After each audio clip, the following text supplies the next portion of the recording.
Vamos lá, vamos abrir em Gênesis, primeiro capítulo de Gênesis. A minha intenção aqui é falar sobre a criação e a queda, tá? O relato bíblico da criação e da queda. Como é um texto muito rico, os 3 primeiros capítulos de Gênesis, eu vou ter que passar muito rápido por eles, não vou me ater aos detalhes, apesar de colocar no ar alguns desses detalhes para que os irmãos entendam o quanto vale a pena investigar mais, quanto vai valer a pena, né? A gente aprender mais dos mínimos detalhes da palavra. E eu já quero dizer o seguinte, antes de ler alguns desses versos. Esses 3 capítulos são os mais atacados em toda a Bíblia. Se eu não entender Gênesis 1, 2 e 3, eu perco o referencial todo da Bíblia. Por exemplo, se eu não compreender a veracidade e a lição que o texto traz para nós nos 3 primeiros capítulos, eu perco a razão da vinda de Cristo. Cristo veio para quê? Então vejam só, a astúcia, as ciladas de Satanás, ele sempre ataca o que é mais essencial. Historicamente isso ele sempre fez. Os meios de graça, ele sempre atacou os meios de graça. Não é? Atacou a ceia, por exemplo, atacou questões de batismo, ataca até hoje questões da Bíblia, criando movimentos até mesmo acadêmicos, né? Com pessoas que se acham tão conhecedores, para inventar teologias demoníacas, como a teologia liberal, a qual ela mesma defende que os 3 primeiros capítulos da Bíblia são lendas, são poesias, não são fatos históricos.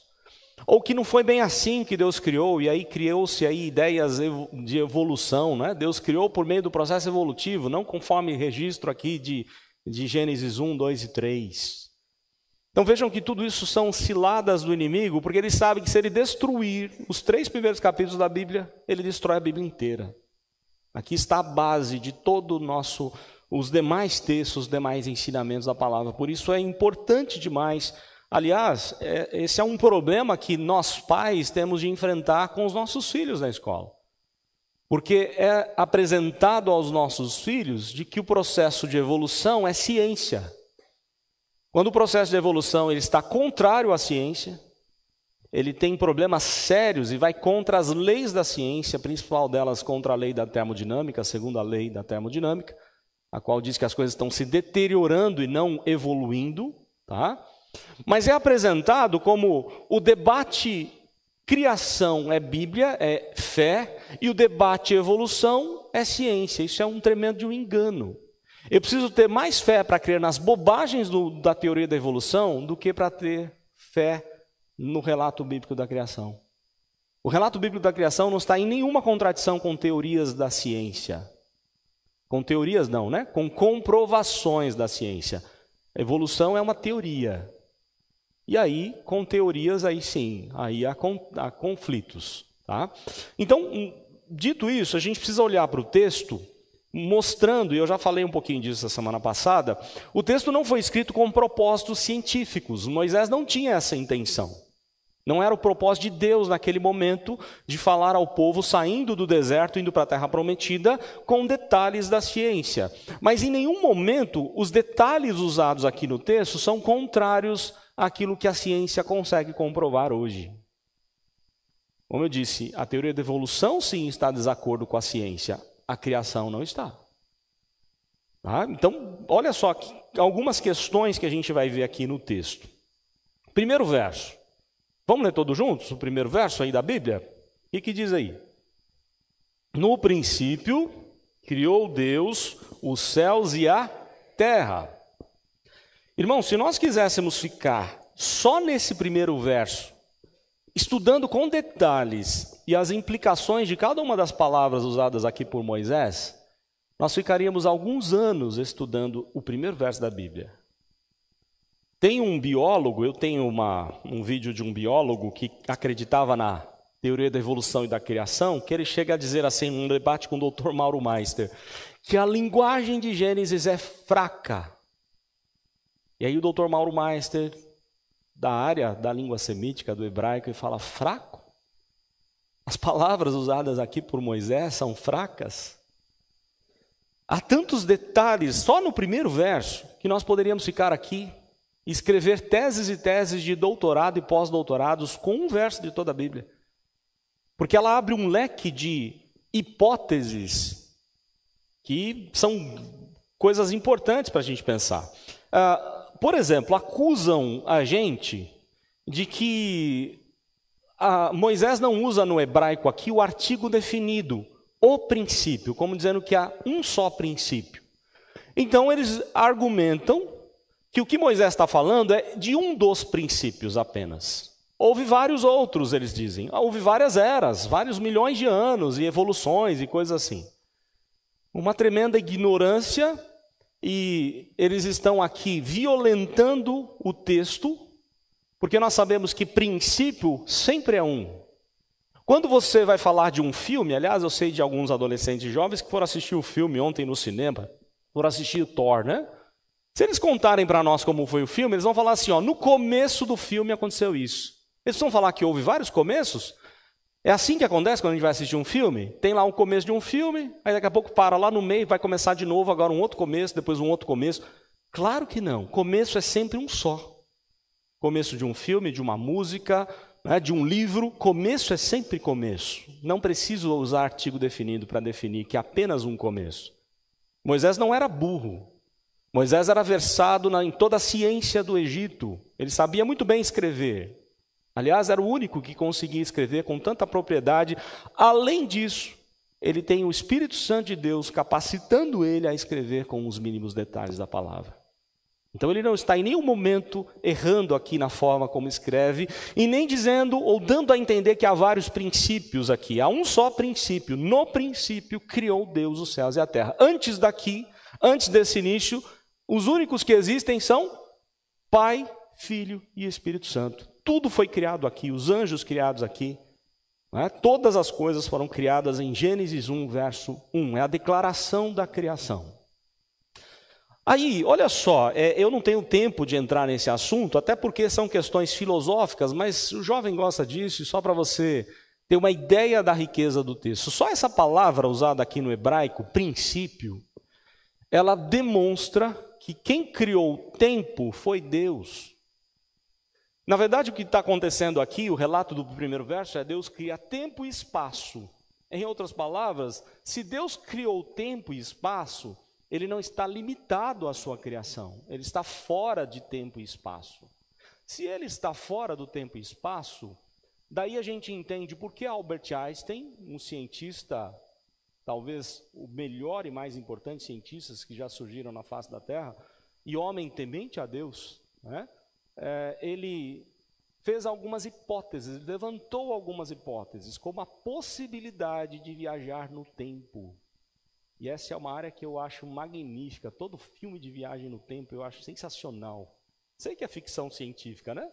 Sei que é uma hipótese da ciência, mas uma hipótese que ele buscou, inclusive, em princípios da palavra, essa possibilidade. Nós vamos falar sobre o primeiro dia da criação. Deus criou no primeiro dia a luz.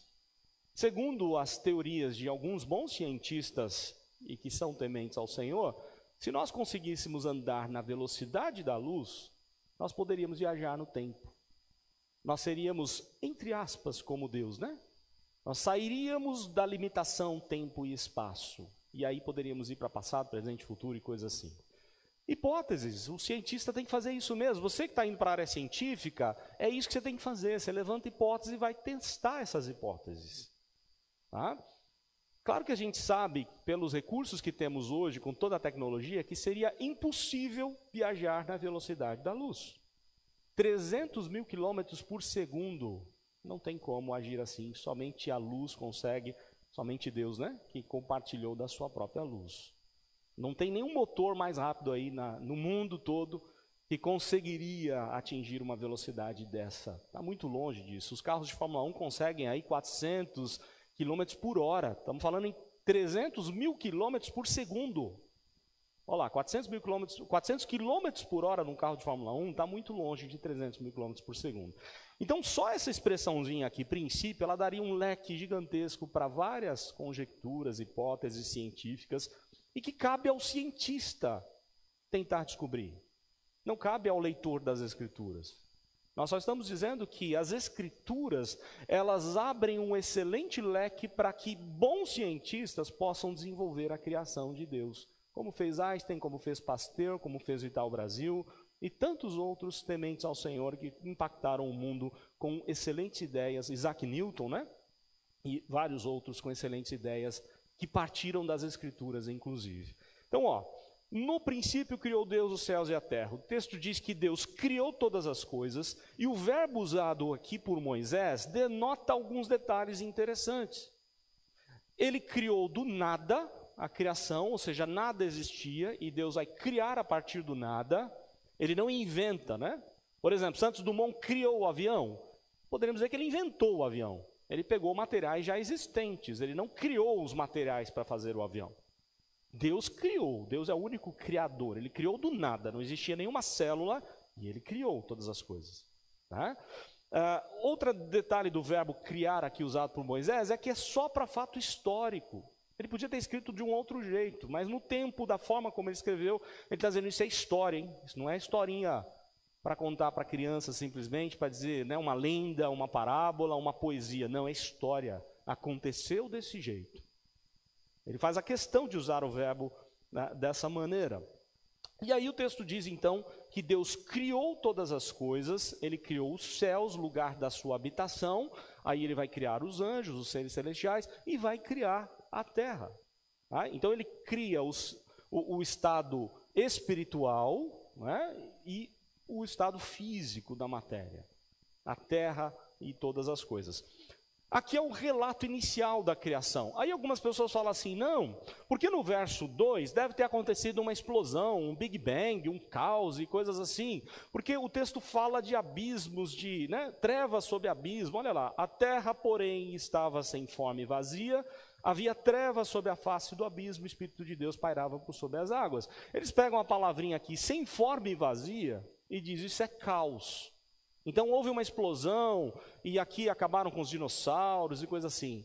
Não tem base bíblica para defender uma explosão aqui. Por quê?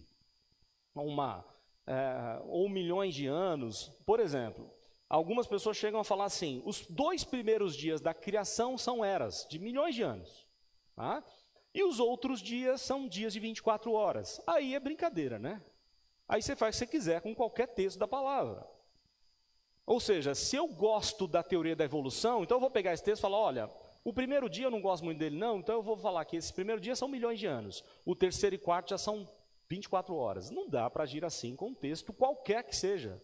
Você vai pegar os filósofos gregos, você não pode interpretar sem regras, do jeito que você quiser. Aliás, quem faz isso é Satanás, selecionando o que interessa e deturpando o ensino do texto. Nós temos que ser responsáveis com a leitura do texto. O hebraico aqui, ele usa uma conjunçãozinha, chamada conjunção vav, impedindo qualquer diferença entre um versículo e outro. É algo subsequente, e aconteceu assim, e assim, e assim, sem dar nenhuma base para entrar eras, milhões de eras, explosões e as teorias de intervalo, como muitas teorias têm aqui. O hebraico não permite fazer isso. Eu não sei nem se Moisés sabia desses detalhes que ele estava, da forma como ele estava escrevendo, mas na inspiração de Deus, a forma como Moisés escreveu foi tão bem escolhida por Deus, para não dar margem algum para argumentações erradas com relação à criação. Por que as pessoas pensam em eras? Porque elas falam assim, eu vou achar um fóssil lá na Terra, né? E aquele fóssil tem milhões de anos, ou tem 1000 anos, tem sei lá quantos 1000 anos, milhões de anos. Elas não consideram um fator. A água, por exemplo, diluiria a condição de carbono 14 naquele fóssil e faria com que aquele fóssil aparecesse ou parecesse ser antigo. Houve alguma inundação na Terra que justificaria aí apenas o aparecimento ou a ideia de que é antigo? Alguns irmãos lembram de uma inundação na Terra chamada dilúvio. Então o dilúvio diluiria a condição lá, ou a quantidade de carbono 14 nos fósseis, dando a entender ao cientista que aquele material tem milhões de anos, quando na verdade ele tem, com exatidão, na taxação por carbono 14, Cerca de 6.000 anos. Aquilo que o judeu acha que tem a Terra, né? O calendário judaico, cerca de 6.000 anos. Aí eles pegam assim, não, porque as estrelas, a luz daquela estrela demorou 20 bilhões de anos para chegar até aqui. Então o universo tem 20 bilhões de anos. Deixa eu fazer uma pergunta para os irmãos. Adão foi criado em qual dia? Os irmãos lembram o dia da criação? Quando Deus criou Adão? Sexto dia, certo? Adão e Eva foram criados no sexto dia. Quantos anos tinha Adão quando foi criado? Não tinha anos ainda, tinha horas, tinha dias. Mas ele era um bebezinho? Ele era um homem formado, feito. Então há uma idade aparente na criação. Deus já criou as coisas com uma idade aparente. Adão tinha poucas horas de vida, mas não era um bebezinho, era um homem, assim como a mulher, assim como as estrelas e tudo aquilo que Deus criou. Deus já criou de forma adulta, com capacidade para reprodução e tudo mais. Então, há aparentes ideias que vão contrárias à palavra. Mas Deus já criou aquela estrela que parece estar há 20 bilhões de anos, porque até hoje estão descobrindo a luz de uma estrela e falam, essa luz demorou 20 bilhões de anos para chegar até aqui. É a galáxia mais antiga que nós temos notícia, né? O telescópio Hubble e outros mais agora estão descobrindo, e por isso o universo tem 20 bilhões de anos. Não, engano. As coisas foram criadas adultas por Deus, conforme o relato bíblico da criação. Então, ó, eu vou passar mais rápido agora, tá? Só estou levantando questões aqui para os irmãos terem noção de que nenhuma teoria anticientífica, não é, ou apenas teoria científica vai contra o relato bíblico da criação. Aquilo que a ciência comprova, a Bíblia comprova. O mesmo Deus que criou todas as coisas, criou a ciência. E Deus não se contradiz. Então vamos lá, vou passar bem rápido agora. O texto diz então que no princípio Deus criou os céus e a terra. A forma como a terra estava nesse primeiro momento, ela era inabitável, verso 2, e que a partir disso Deus iria fazer com que as coisas pudessem ser habitadas. Deus está organizando todas as coisas para que o homem pudesse vir e habitar, não é? E aí, o texto no verso 3, Deus vai dando algumas coisas, Deus vai produzindo algumas coisas, né? E a primeira coisa que Deus faz, primeiro dia Deus criou a luz, porque Deus é luz, diz a Bíblia, Ele compartilha da sua luz. De que maneira que Deus criou todas as coisas? O Espírito Santo pairava por sobre as águas, Ele ia dando forma, pela ordem de Deus, o Espírito Santo dava forma às coisas, mas quem falava, quem dava essa ordem, quem era? Quem é a palavra? Quem é o Logos que se encarnou? Cristo. A Trindade está na criação. O Pai está criando junto com o Filho, junto com o Espírito. Porque o texto é claro ao dizer, e disse Deus. E esse disse aqui, o comando de Deus, implica na pessoa do próprio Cristo. Ele é o Logos, ele é a palavra de Deus que ia dando forma a todas as coisas. E disse Deus, haja luz e houve luz. E aí é o primeiro dia. Não é? Você tinha trevas antes, agora você tem luz. Então Deus faz separação durante o dia, a luz, durante a noite, a luz vai embora. Não tem o sol ainda, tá? O sol é no quarto dia. E aí o texto diz, né, que houve tarde de manhã, verso 5, finalzinho, houve tarde de manhã o primeiro dia. No segundo dia Deus vai criar o firmamento. O que é firmamento? E é firmamento?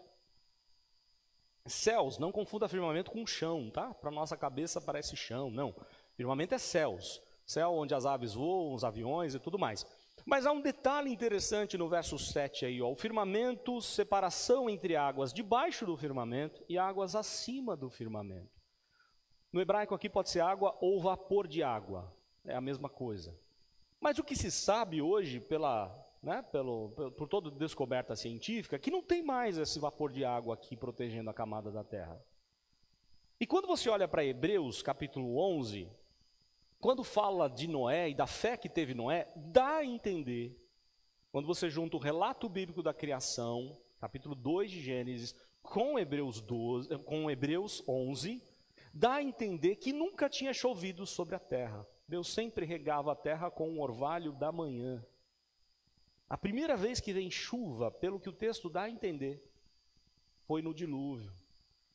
Então, olha só, o que nós sabemos é, aquela quantidade de água ou vapor de água não tem mais.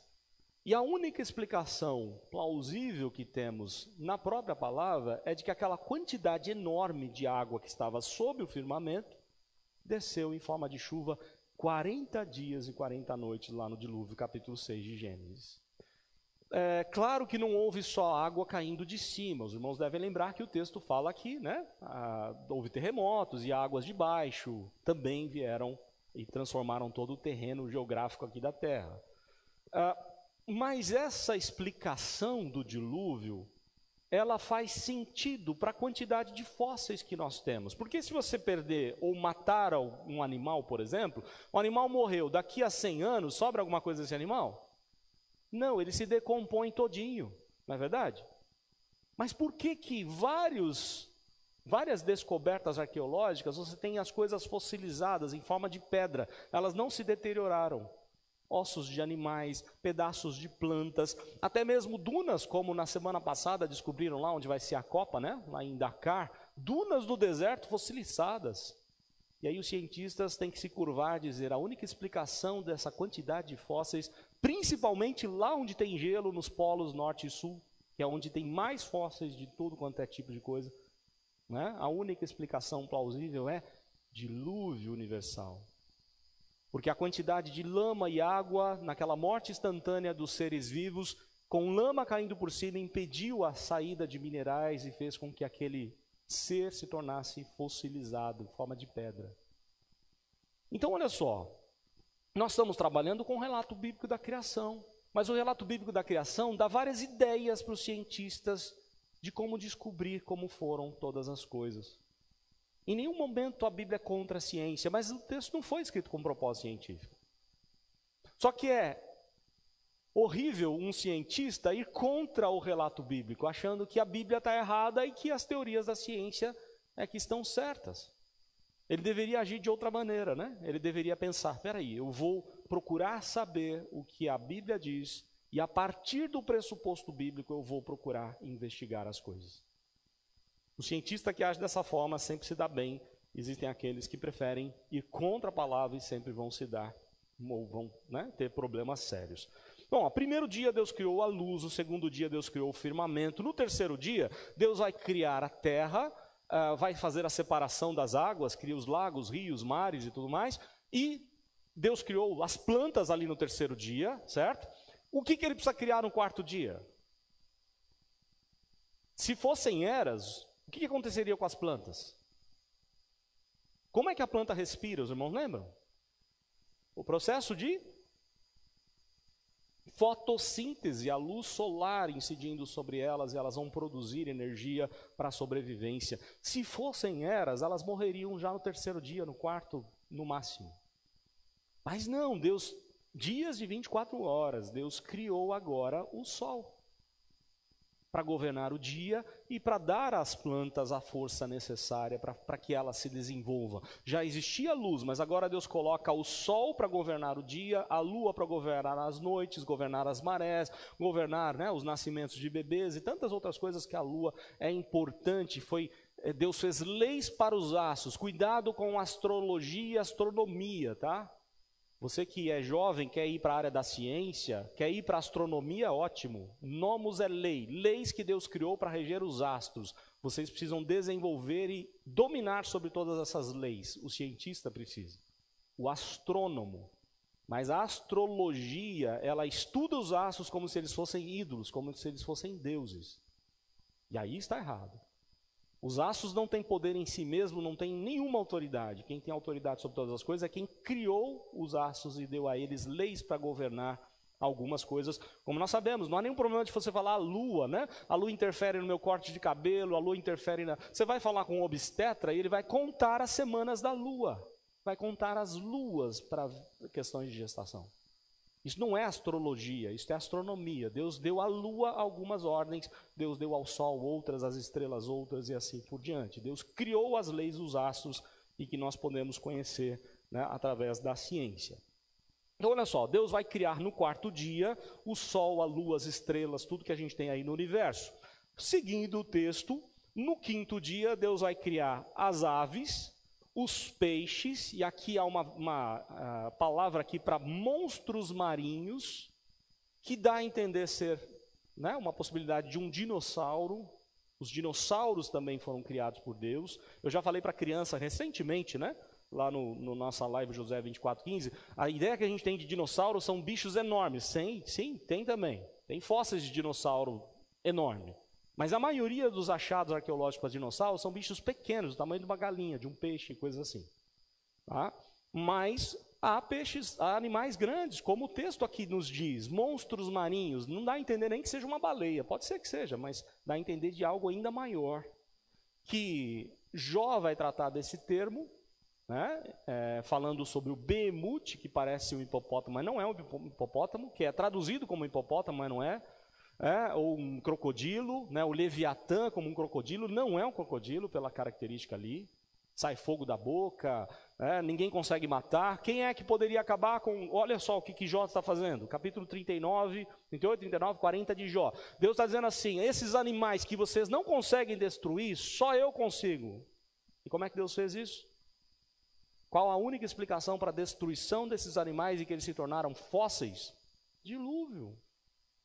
Só Deus destruiu aqueles grandes animais, monstros marinhos, como nos diz o texto, né? Verso 21. Criou, pois, Deus os grandes animais marinhos e todos os seres viventes que rastejam, os quais povoavam águas segundo as suas espécies, todas as aves segundo as suas espécies, e viu Deus que isso era bom. Então, Deus cria as aves, Deus cria os animais que rastejam pela terra, e Deus vai criar assim todas as coisas, né? No quinto dia. No sexto dia, Deus criou os demais animais, os animais que faltavam, animais selvagens, animais domésticos, né, foram criados aí a partir do sexto dia. Vamos lá, verso 24. Diz também Deus, produz a terra seres viventes conforme a sua espécie, animais domésticos, répteis, animais selváticos, segundo a sua espécie, e assim se fez. E no mesmo sexto dia, Deus vai criar homem e mulher. Presta atenção aqui. Homem e mulher foram criados no sexto dia. Homem e mulher foi dado a eles a ordem de dominar sobre todas as coisas. Cuidado com aquela visão antiga de que o homem é que tem que trabalhar, a mulher não tem. Cuidado, hein? A ordem de dominar sobre a criação está sobre homem e mulher. Podem ter funções diferentes, mas pesa sobre eles o domínio sobre todas as coisas. Tá? Então olha só o que diz o verso 26. Também disse Deus... Façamos o homem à nossa imagem, conforme a nossa semelhança. Tenha ele domínio sobre os peixes do mar, sobre as aves do céu, sobre os animais domésticos, sobre toda a terra e sobre todos os répteis que rastejam pela terra. Criou, pois, Deus o homem à sua imagem, a imagem de Deus o criou, homem e mulher os criou. Quando Deus criou o homem e mulher, ele fez de maneira diferente. Porque até então, ele cria pelo seu comando, pela sua palavra. Agora não, agora... a trindade reunida aqui, façamos o homem à nossa imagem. Nós lemos no capítulo 2 de que a formação do homem foi diferente. Houve uma intimidade ainda mais, um relacionamento com a criação humana de maneira muito especial. Deus pega do pó da terra, faz o homem e sopra nele o fôlego de vida. Não é só pela palavra. A palavra está ali como trindade, como Cristo sendo o Logos encarnado, ou não encarnado ainda, o Logos está presente, assim como o Pai e o Espírito, mas agora eles vão pegar o pó da terra e vão fazer Adão, depois vão fazer ele dormir, capítulo 2 de Gênesis, vão fazer ele dormir e tirar da costela de Adão a mulher. Tá? Mostrando aqui que Deus vai dar pelo menos 3 ordens a todo ser humano, mesmo o incrédulo está sob 3 ordens. 3 questões aqui, tá? Aliás, deixa eu falar algo que é importante, senão eu vou acabar esquecendo. Você já parou para pensar que o incrédulo não quer admitir Deus na vida dele, mas ele trabalha com aquilo que a gente chama de capital emprestado? Ele está trabalhando com aquilo que não pertence a ele, é de Deus. Por exemplo, o incrédulo também quer justiça, não quer? Mas quem quer justo? É Deus. Por que ele quer justiça? Porque ele é a imagem e semelhança de Deus. O incrédulo, que não está nem aí para valores da parte de Deus, mesmo que ele não queira se casar da maneira como Deus preparou um homem para uma mulher, então vai lá, 2 homens querem se casar, 2 mulheres querem casar. Por que eles querem casar? Porque eles são a imagem e semelhança de Deus. Eles tentam fugir de Deus, mas eles não conseguem. Toda a humanidade está sob uma aliança, a aliança da criação. Toda a humanidade está como imagem e semelhança do Senhor e quer se voltar para Deus sem admitir. Eles querem coisas de Deus, mas não querem admitir. Tá?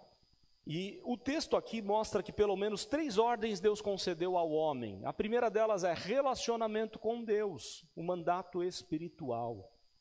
Deus os fez à sua imagem e semelhança, e Deus concedeu a eles um dia, né? Vamos lá, ó, capítulo 2, verso 3, ó. E abençoou o dia 7º e o santificou, porque nele descansou de toda a obra como o Criador fizera.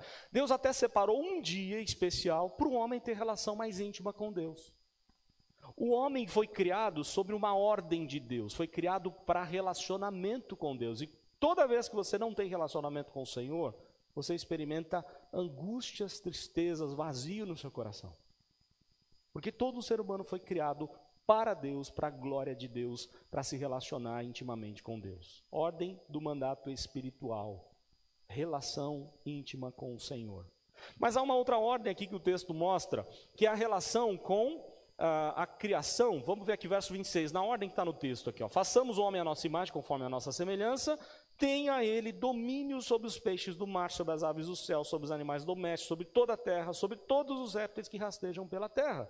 Criou, pois, Deus o homem à sua imagem, a imagem de Deus o criou, homem e mulher os criou. Vejam só, na sequência, relacionamento com Deus, somos criados em imagem e semelhança de Deus. Na sequência, a segunda ordem, o segundo mandato, relacionamento com a criação, desenvolver a criação, tenha domínio sobre a criação. É o desejo de Deus, que nós tenhamos domínio sobre a criação. Como é que a gente vai fazer isso? Sendo um excelente profissional. Cada um foi chamado para uma área diferente aqui, não é? Nós temos enfermeiros aqui, nós temos médicos, nós temos engenheiros, temos diversas pessoas da área da contabilidade, temos entregadores, temos policiais, temos gente de todas as áreas. Independente da área que você foi chamado, você tem que dominar essa área e fazer tudo para a glória de Deus, para cumprir a ordem que Deus te deu. Ser um excelente profissional para desenvolver a criação de Deus. É essa a ideia que Deus concedeu ao homem. E só vai ser possível, você que é jovem, adolescente e criança, eu sei que você não gosta de ir para a escola, né? Agora está de férias, está uma beleza. Mas quando você vai para a escola, você fala assim, pô, que tanta bobagem que eu estou aprendendo. Não é bobagem, não. Na hora que chegar lá na frente, você vai ver, olha... Na hora que você chegar na faculdade, você vai ver o quanto fez falta um bom ensino fundamental. Por isso tem o nome de fundamental. É um fundamento. Se você não for bem no fundamento, você vai ter dificuldades na faculdade. E se você não for bem no fundamento e na faculdade, você vai ter dificuldade na sua profissão. Então, se você quer ser um excelente profissional, aproveite o seu ensino, esse momento tão especial que você não precisa trabalhar. Nós já trabalhávamos. Com 15 anos eu já trabalhava. Eu sei de irmãos aqui que trabalhavam muito antes, porque antes podia, né? Na minha época, de 14 para 15 só que podia trabalhar. Eu comecei a trabalhar com 14 para 15 anos. Mas eu sei de irmãos que com 10 anos, com 8, 9 anos já trabalhava e estudava. Você, jovem, hoje não trabalha. Dedique-se, cumpra a ordem de Deus. Eu vou ser o melhor aluno da classe. Eu não vou colar, eu vou me dedicar. Por quê? Porque é para a glória e honra do nome do Senhor. É para obedecer a ordem de Deus aqui e desenvolver a criação. Não é para eu ser melhor que todo mundo, mas é para eu dominar a criação e conseguir encontrar soluções para um melhor medicamento na área da farmácia. Eu quero ser o melhor cirurgião porque eu quero abençoar a vida das pessoas. Eu quero ser o melhor policial porque eu quero proteger as pessoas. Eu quero viver para a glória de Deus. Há uma ordem dada por Deus a todo ser humano.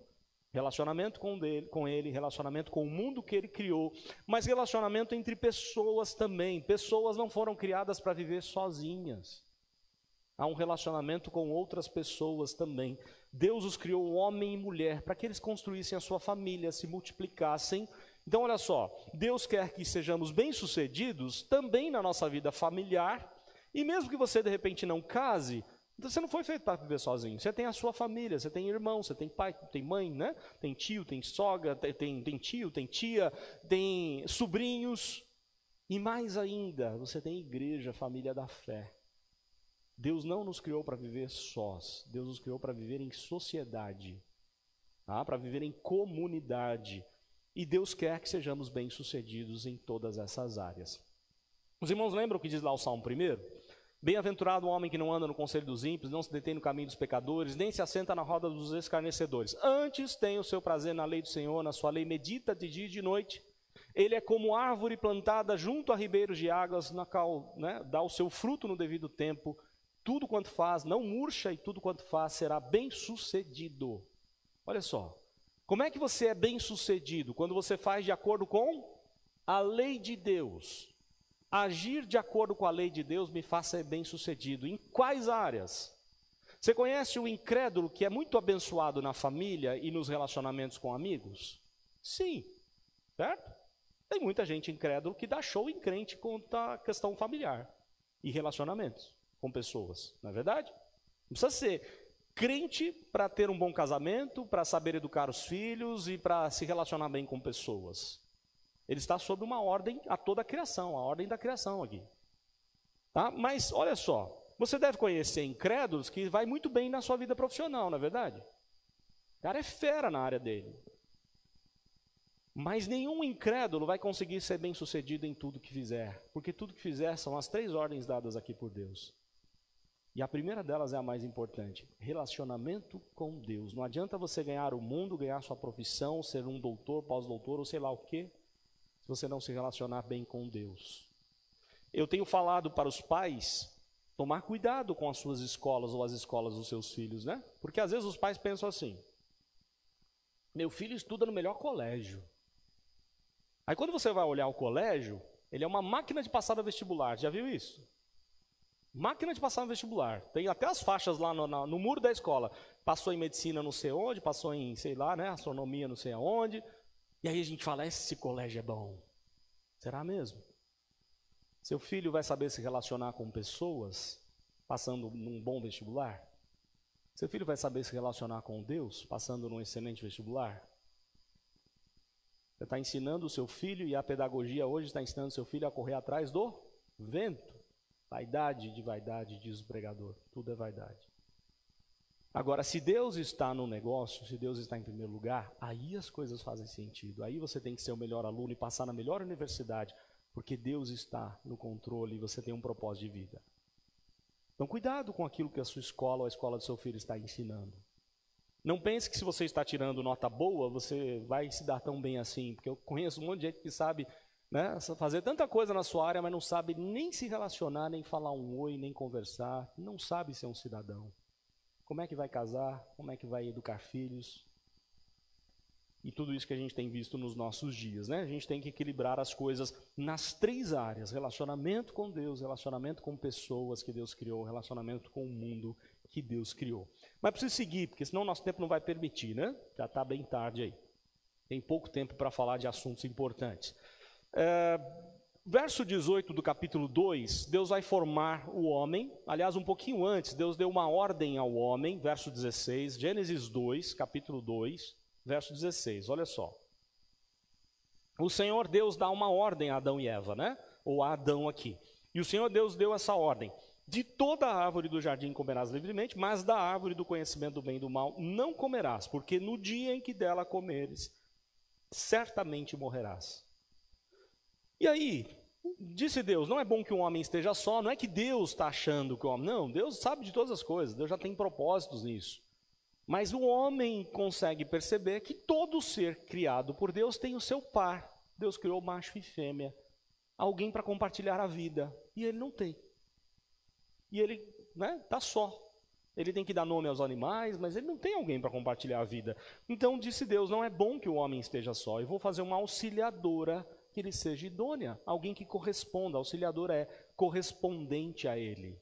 Tá? Que vai corresponder. A idônea é correspondente, né? Uma auxiliadora que vai ajudá-lo. Ela vai ajudar a Adão e vai corresponder a ele. Ela é idônea a ele. E aí Deus faz ele dormir um sono profundo, faz o primeiro clone geneticamente modificado. Olha que interessante. Por que que os cientistas inventaram o clone? Que surgiu com uma proposta boa, hein?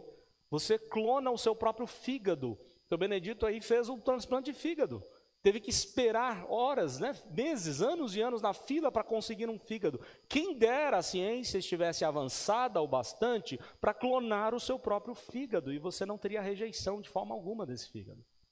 Seria ótimo. A clonagem surge num momento bom. Mas aí os homens acham que querem brincar de ser Deus, né? E fogem dos padrões de Deus, e eles querem criar seres humanos, criar animais e coisas assim, através da clonagem. Deus foi quem deu o primeiro clone.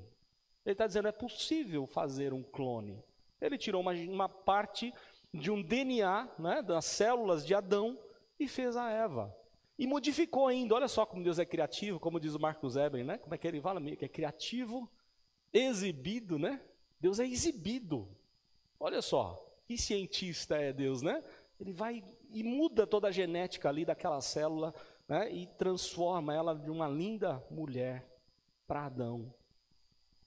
Vejam que Deus está cuidando de toda a sua criação, cumprindo sim os seus propósitos, mas dando a nós, humanos e crentes, possibilidades de desenvolver cada vez mais as coisas do Senhor. E aí Deus vai dar ao homem uma das coisas mais preciosas que nós temos, chamada de família. Deus criou família antes da igreja, por isso família é mais importante que igreja.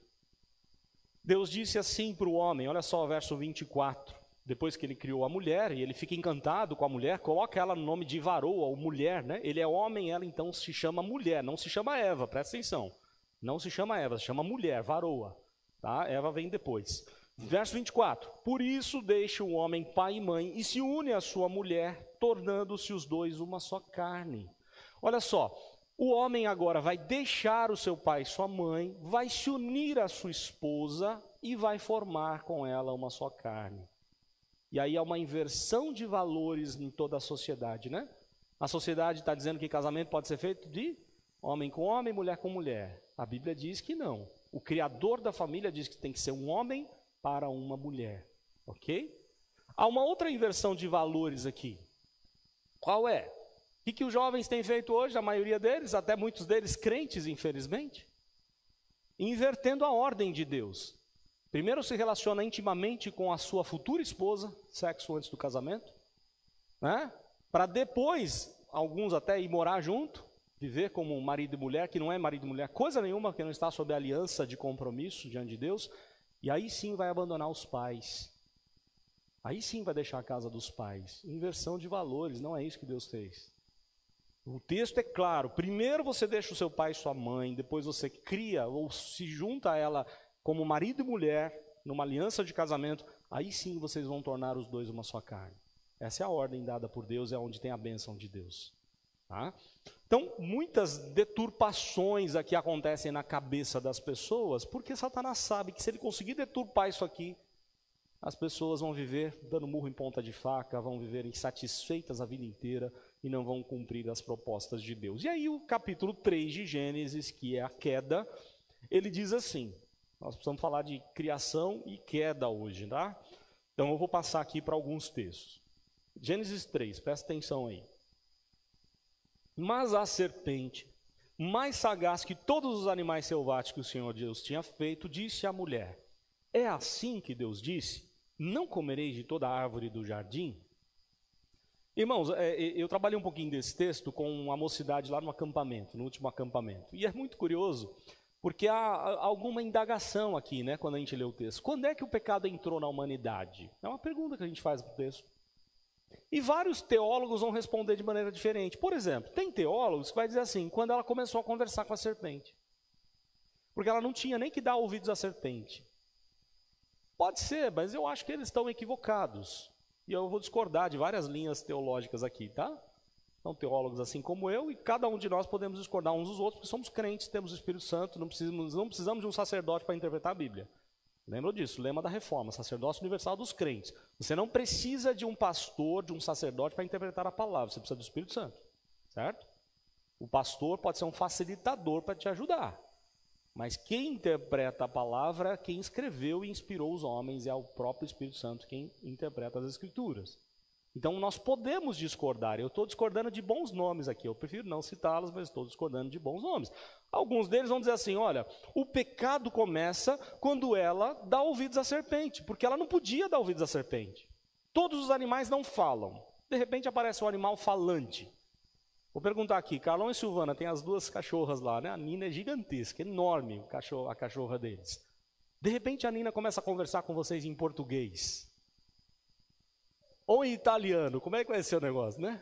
Vocês vão levar um susto, peraí. Está amarrado, né? No mínimo vai falar, está amarrado, não é possível. Mas sabe por que não dá para a gente falar que ela está errada aqui? Porque não havia medo ainda. O pecado não entrou na humanidade. Está tudo tão perfeito, tão harmonioso. Não é? A serpente é usada por Satanás para enganar Eva, mas não dá para afirmar que ela errou por ter dado ouvidos à serpente falante. Tudo bem, se ela fosse um pouquinho mais prudente, né, ela poderia ter chegado para Adão e para Deus, porque Deus falava com eles na viração do dia, e perguntava para Deus, uma serpente tentou falar comigo, eu saí correndo aí. Né? Mas ela não tinha medo, então não dá para afirmar que ela errou aqui. Como alguns teólogos dizem que ela começa a errar aqui. Que deu brechas, claro que deu, mas não dá para afirmar que ela começa a pecar a partir daqui. Daí, o verso 2, ela dá até uma bronca na serpente, né? Não, respondeu a mulher, do fruto da árvore do jardim nós podemos comer sim. Você está enganando. E a primeira pergunta duvidosa da Bíblia parte de Satanás, né? Satanás sempre quer levantar dúvidas no nosso coração. E a mulher fica brava. Ela diz, não, nós podemos comer de todas as árvores, só não de uma. Ele inverteu as coisas, né?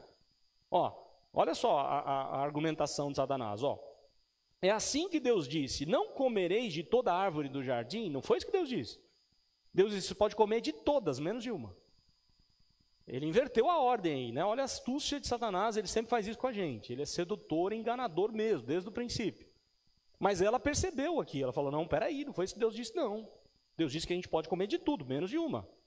Né? Aqui, respondeu a mulher, do fruto da árvore, ou das árvores do jardim podemos comer, mas do fruto da árvore que está no meio do jardim, disse Deus, dele não comereis, nem tocareis nele para que não morrais. Aí vem outra linha de teólogos e diz assim, olha, ela erra aqui, peca aqui, porque ela acrescentou algo que Deus não havia dito a Adão.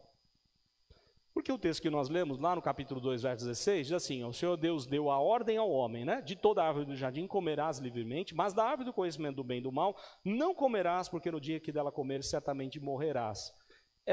A ordem dada a Adão não tem o registro tocar na árvore. Então alguns teólogos dizem assim, olha, ela está acrescentando coisas que Deus não disse, será mesmo? Eu tenho que discordar desses meus amigos teólogos, eu não concordo com eles. Com bons teólogos que eu também não quero citá-los nesse momento. Por quê? Vejam só, não é porque o texto anterior não dá o detalhe de tocar na árvore que Deus não teria dito a Adão. Pode ser que Deus tenha dito a Adão, o texto é narrativo, o texto não é normativo. O texto está dando tem uma norma dada no texto, mas é uma narrativa histórica. Onde talvez, num primeiro momento, Moisés não quis escrever. E agora Moisés escreveu, não é para tocar e nem comer. Mas há um outro detalhe que ainda é maior. O tomar aqui, o tocar no hebraico, significa se colocar sob submissão, se submeter a essa árvore. E aqui é o grande problema. Ela está dizendo, se não é para eu comer, não é nem para tocar. Dizer que ela errou aqui, eu também acho difícil. Pode ser. No detalhe do texto, eu acredito que não. Eu acho que não foi esse o pecado que ela cometeu aqui até então. Tá? Aliás, aqui eu acho que ela está até sendo muito prudente. Mesmo que Deus não houvesse dito para não tocar, para que eu vou tocar se não é? Mesma coisa, pensa um pouquinho. Você coloca lá na mesa da sua casa, você tem criança pequena, como eu tenho o Gael de 5 anos, que ama doce. Eu vou colocar, pior que o Gael é o Theo no bombom, no chocolate, né? Eu vou colocar lá na minha mesa um monte de bombom, de chocolate e tal. E digo a eles, não é para vocês nem tocarem. Aliás, não, faça o seguinte, não é para vocês comerem, mas vocês podem tocar à vontade aí. Não faz sentido, né? O que vocês acham que vai acontecer com eles? Se não é para comer, não é para tocar. Então eu não acho que ela errou aqui ainda. Então eu discordo de alguns meus amigos teólogos aí, eu acho que não foi isso que aconteceu. E o texto segue, olha lá. Então a serpente disse à mulher, e olha a mentira da serpente. Então a serpente disse à mulher, verso 4. É certo que não morrereis. Ela está chamando Deus de mentiroso. Deus está mentindo para você. Satanás falando para Eva. É certo que você não vai morrer. Porque Deus sabe que no dia em que dele comerdes, se vos abrirão os olhos e como Deus sereis conhecedores do bem e do mal. Mentira, Deus não conhece o bem e o mal dessa maneira como ela está dizendo. Deus não conhece o bem e o mal de ter relacionamento com o bem e o mal, o empírico, né? De experiência. Deus conhece sim o bem e o mal, mas não conhece o mal de relacionamento. E o exemplo que a gente costuma dar, e eu dei esse exemplo lá no acampamento da mocidade, é o seguinte: você vai ao médico e o médico diz que você tem uma enfermidade. Quem sabe mais da sua enfermidade, você ou o médico? Quem sabe mais? Quem sabe o que essa enfermidade vai causar no seu corpo, quais medicações você tem que tomar, quais cuidados você tem que ter para vencer ou para passar por essa enfermidade? Você ou o médico? O médico. Mas o médico está com a sua enfermidade? Não está. Então vejam só, Deus sabe de todas as coisas, Ele é como se fosse o médico, mas Ele não tem relacionamento algum com essa enfermidade chamada pecado, chamado mal. Ele sabe o que o mal vai causar, e por isso Ele já avisou, não come, que senão vocês vão morrer. Aí Eva é enganada por Satanás aqui, porque ele está dizendo, ó, Deus sabe que vocês vão conhecer igual Deus. Vai conhecer igual Deus coisa nenhuma. Vocês vão ter conhecimento de morte, de relacionamento com o pecado. Então a maldade aqui foi enorme, né? E Eva pecou. Mas eu também não acho que Eva pecou comendo simplesmente. Porque o verso seguinte, verso 6, diz assim: vendo a mulher que a árvore era boa para se comer, agradável aos olhos e árvore desejável para dar entendimento, tomou do fruto e comeu e deu ao seu marido e ele comeu. Eu não acho que ela pecou quando ela comeu, simplesmente, ou quando ela desejou, um pouquinho antes. Existiu algo antes ainda. E o que foi antes? Ela não acreditou mais nas palavras de Deus. O pecado de Eva foi a falta de fé em Deus. Ela não creu na palavra de Deus, ela creu na palavra de Satanás. Já que ele está dizendo, eu acredito em você, começou a desejar. Já está errando, antes de comer ela já errou em desejar. Mas ela passou a desejar a partir que ela descreu da palavra do Senhor. Sem fé é impossível agradar a Deus. Importa que todo aquele que se aproxima de Deus tenha fé, como diz Hebreus, né?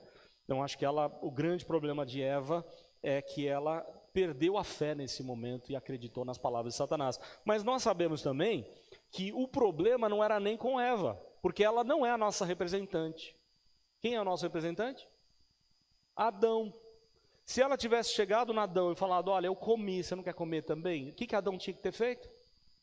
Não vou comer. Se você comer, o problema é seu. Meu não, eu não vou comer. Deus disse para mim, não tinha dito a ela, tá? Mas disse a ele. Deus me disse claramente, não posso comer. Se eu comer, vou morrer. Quando Adão come, por falta de fé, da mesma forma, ele acredita na palavra da sua esposa e, consequentemente, na própria palavra de Satanás, e toma e come, né, porque o texto diz isso, também deu ao marido e ele comeu. Aí sim o pecado entra na humanidade.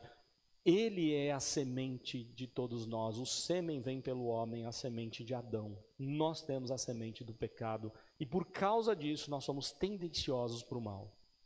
Nós perdemos o nosso livre-arbítrio por culpa de Adão e Eva naquele primeiro momento. Mas aí, olha só. Abrem-se os olhos deles, verso 7, abrem-se os olhos deles, de ambos. Eles percebem que estão nus. Vão tentar dar um jeitinho na situação, salvação pelas obras, não é? Vão tentar fazer folhas de figueira para criar cintas para eles, roupas para eles. Deus não aceita essas roupas. Tá? Aí o verso 8, quando ouviram a voz do Senhor que andava no jardim pela viração do dia, eles se escondem. Se escondem aonde? Eles tinham que dominar a criação, agora eles estão escondidos na criação. Eles não mais dominam, eles estão submetidos à criação. Eles dependem dessa criação, quando eles deveriam ser os dominadores dela, não é? Eles se escondem da presença do Senhor, homem e sua mulher, por entre as árvores do jardim. E é bonito o texto aqui no hebraico, que ele diz assim, eles ouvem o som de Deus chegando. E eu fico imaginando, que som será que é esse, né? Deus andando no jardim? Não sei que som que é isso. Mas Deus chegando, eles sabiam, é o som de Deus chegando. E eles têm medo, porque estão em pecado, e eles se escondem. E aí Deus vai procurar deles o quê? A confissão. Confessa o seu pecado. E Deus pergunta para Adão, né? Chamou Deus ao homem, verso 9. Chamou Deus ao homem e lhe perguntou: onde estás? Como se Deus não soubesse, né? Ele respondeu: ouvi a tua voz no jardim, porque estavas nu, tive medo e me escondi. E aí Deus perguntou: quem te fez saber que estavas nu? Comeste da árvore que te ordenei que não comesses? Qual era a resposta que Deus gostaria de ouvir aqui? Fui eu, Senhor, me perdoa, eu comi. Foi isso que ele fez? A mulher que tu me deste, Senhor, ela me deu e eu comi. Vejam que maldade, né? Mas não é assim que a gente faz hoje, ó. Eu sou casado, irmãos. Quem é casado aqui comigo sabe disso. Não é assim que a gente faz até hoje. A gente tem dificuldade de aceitar o nosso erro, de olhar para os nossos erros. A gente aponta para o erro dos outros. Foi a mulher que o Senhor me deu. Foi o filho que o Senhor me deu. Foi o patrão que o Senhor me deu. E a gente sempre acusa outras pessoas. Quando Deus espera da gente confissão, confessa o teu pecado. Confessa que você errou. Mas ele diz que não, foi a mulher que tu me deste. Aí, né, verso 12, a mulher que me deste por esposa, ela me deu da árvore e eu comi. Ou seja, ele está acusando a esposa e mais ainda, acusando Deus. Se o Senhor não tivesse feito ela, não teria pecado. Olha que idolatria. O Senhor não sabe ser Deus, é isso que ele está dizendo. O Senhor não está sabendo ser Deus. Se o Senhor não tivesse me dado a mulher, não tinha pecado. Foi a mulher que o Senhor me deu. Que grave isso, hein? Como a gente se torna idólatra. Por isso que Calvino diz que nosso coração é uma fábrica de ídolos. Todos os dias nós criamos ídolos. E a gente tem que pedir perdão a Deus. Senhor, me perdoa por esse ídolo que eu criei hoje. Vários e vários ídolos diários que nós temos, né? E aí, a mulher faz a mesma coisa. Diz o Senhor Deus à mulher: que é isso que fizeste? Respondeu a mulher: a serpente me enganou e eu comi. Se eu não tivesse feito a serpente, eu não teria comido. Ela me enganou. Se fazendo de vítima, né? Vitimização. A maior tarefa de um conselheiro bíblico, quando você vier procurar aconselhamento, já vou até dar uma dica, tá? Se você quiser procurar aconselhamento bíblico e quiser que o conselheiro passe a mão na sua cabeça, é melhor você não vir para o aconselhamento bíblico. Tenta achar aí qualquer outra linha de aconselhamento, porque aconselhamento bíblico não. Ele vai confrontar o nosso pecado. E a tarefa do conselheiro é mostrar que nenhum de nós é vítima, nós somos pecadores, miseráveis pecadores, nós temos que mexer na ferida, usando as escrituras, confrontando, convidando para a graça, porque ela também nos convida para a graça e para a transformação da nossa vida. Mas sabe o que as pessoas têm feito hoje? Eu já falei isso na classe de casais, e vou falar aqui, com mais cuidado, mas vou falar aqui. Sabe o que as pessoas preferem hoje? Estou com um problema emocional. Vou procurar um médico para tomar um remedinho. Fuga. Não quero resolver o meu problema. Não quero sondar o meu coração para resolver as minhas angústias, o meu problema com ansiedade, com pânico, com depressão e tudo mais. Se ainda fosse procurar uma terapia, mesmo que não fosse bíblica, ainda seria menos pior. Mas pula até a terapia, que iria ajudar bastante. Não ia resolver profundamente, mas ia ajudar bastante. Vai direto no remedinho. Como se o remedinho resolvesse todos os problemas. Não vai resolver. Você vai depender daquele remédio, talvez por toda a sua vida. Quando você podia se confrontar com a palavra de Deus. Quer ler um bom livro sobre isso? Dr. Ed Welch, no livro de Depressão, A Tenebrosa Noite da Alma. Sensacional, onde ele diz: você está com depressão? Sabe o que você tem que fazer em primeiro lugar? Procurar um especialista? Não. Sondar o seu coração. Por que eu estou assim, Senhor? Diante de Deus, Senhor, por que eu estou assim? Me ensina, me mostra o que o Senhor quer de mim. Mas a gente foge das nossas responsabilidades e tenta, né, fugir aí com remedinhos e coisas e tal. Mas aí o texto diz mais, olha só. Disse Deus a mulher: que é isso que fizeste, a serpente me enganou e eu comi. E aí, Deus não joga maldição sobre Adão e Eva. Deus joga maldição sobre a serpente, Deus joga maldição sobre a terra. Disse a ele: a terra está amaldiçoada por tua causa, e agora com suado rosto você vai ter que sofrer para sustentar a sua família. A serpente está amaldiçoada, mas a maldição não está sobre Adão e Eva. E aí chega o verso 15, tão especial, que diz a primeira promessa do Messias, né? Porém inimizade entre ti e a mulher, entre a tua descendência e o seu descendente.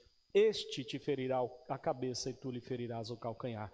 Vai nascer da semente da mulher alguém que vai acabar definitivamente com os planos de Satanás. Mas ele vai ser ferido. Uma referência à morte de Cristo na cruz. Então olha só, Deus resolve o problema Deus está dizendo assim: vocês pecaram, vocês merecem a morte, mas a morte não vai cair sobre vocês. A morte vai cair sobre o meu filho. Ele vai pagar o preço da dívida do seu pecado. Por conta disso, olha só o verso seguinte, ó, verso 20. Eles reconhecem a graça de Deus. Eles sabiam que deveriam morrer, não morreram. E aí o texto diz assim: e deu o homem o nome de Eva, a sua mulher, por ser a mãe de todos os seres viventes. A palavra hebraica para Eva é vida. Em outras palavras, eles estão reconhecendo: Senhor, nós merecíamos morte, o Senhor nos deu vida, então vou mudar o nome dela para Eva. Eles reconhecem a graça e eles recebem a graça. Eu creio sim, plenamente, nós vamos encontrar Adão e Eva nos céus. Eles ensinam os filhos no caminho do Senhor. Ela reconhece, quando tem o primeiro filho, Caim, que ela adquiriu a Caim não por uma relação sexual que ela teve com seu esposo, mas com o auxílio do Senhor, ela diz. E ela ensina os dois, né, meninos a cultuar ao Senhor. Só que um não tinha nada a ver com Deus, e nós já sabemos a história de Caim e Abel. Mas aí um último detalhe aqui do texto, que é bastante complicado, né? O homem foi expulso, verso 24, tá? Vamos pegar a partir do verso 22 e eu termino aqui. Então disse o Senhor Deus: eis que o homem se tornou como um de nós, conhecedor do bem e do mal, assim que não estenda a mão e tome também da árvore da vida e come e vive eternamente. O Senhor Deus, por isso, o lançou fora do jardim do Éden, a fim de lavrar a terra de que fora tomado. E expulso o homem, colocou querubins ao oriente do jardim do Éden, e o refugiu de uma espada que se revolvia para guardar o caminho da árvore da vida. Um pouco antes, Deus faz roupas para eles cobrirem, de pele de animais, ou seja, um sangue precisou ser derramado, o primeiro sangue derramado para cobrir a nudez, o pecado de Adão e Eva, e agora Deus os expulsa. E por que será que Deus os expulsa? Primeiro, porque eles não têm mais livre acesso à árvore da vida. Ela é sacramental. Essa é uma das razões pelas quais, né, a igreja presbiteriana, disciplinando os seus membros, membro de disciplina não participa da ceia. Ceia é um elemento sacramental. Você quebrou a comunhão, então você não pode participar da ceia até que você seja restaurado na sua comunhão. Da mesma maneira, eles não podem mais tomar a árvore da vida. Eles perderam o direito à árvore da vida. Mas mais ainda, se eles tomam da árvore da vida, eles poderiam ser condenados eternamente. Por quê? Porque o caminho não é mais por aquela árvore, e sim por alguém que morreria na árvore. Árvore, no hebraico, e madeiro, é a mesma coisa. Quem é a árvore da vida? Cristo Jesus. Aquela árvore simbolizava Cristo no jardim do Éden. Mas agora o caminho mudou. Não é mais pegando daquele fruto, se aproximando daquele fruto e comendo como um pão da vida. É através da morte dele que nós teremos vida eterna e vida abundante. Então o texto traz muitas e muitas lições. Se a gente não tivesse os 3 primeiros capítulos, a gente ia ficar perdidaço na Bíblia inteira. A gente não entenderia a Bíblia em nada. Por isso que as pessoas atacam os 3 primeiros capítulos de Gênesis, porque atacam diretamente a nossa fé, quando nós não cremos no que está escrito aqui.